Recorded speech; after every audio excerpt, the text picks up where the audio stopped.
ขั้นตอนแรกคือหมุนน็อตฝาครอบออกให้หมด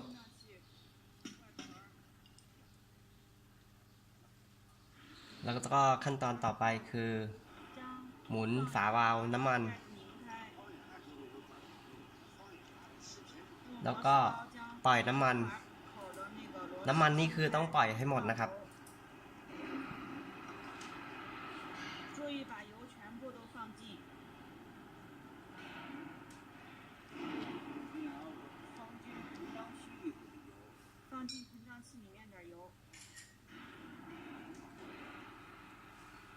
หลังจากปล่อยน้ำมันเสร็จก็ขันหมุนให้แน่นแล้วก็ปิดฝาวาล์วแล้วก็หมุนให้แน่นอีกรอบหนึ่งครับ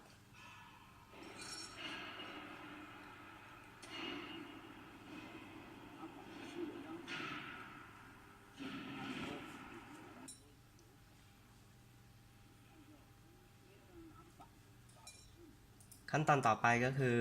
ขันน็อตตามภาพ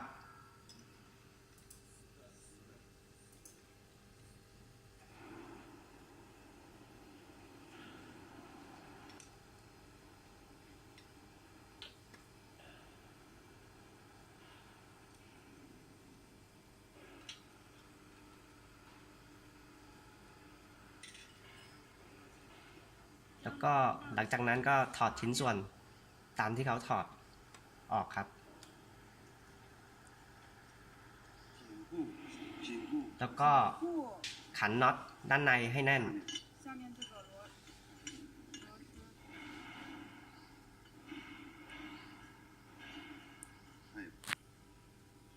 พอขันตัวน็อตตัวนี้แน่นเสร็จก็สามารถใช้ได้แล้วครับอันนี้คือการเติมน้ำมันคืนครับวิธีการเติมคืนน้ำมันคือแบบนี้ครับ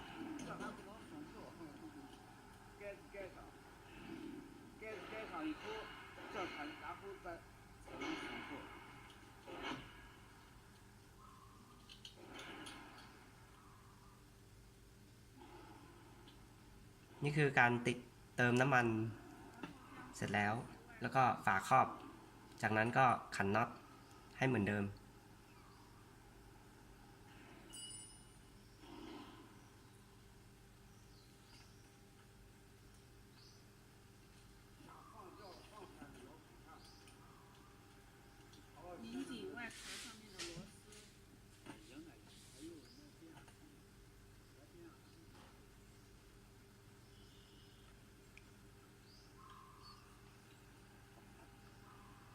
加油完毕。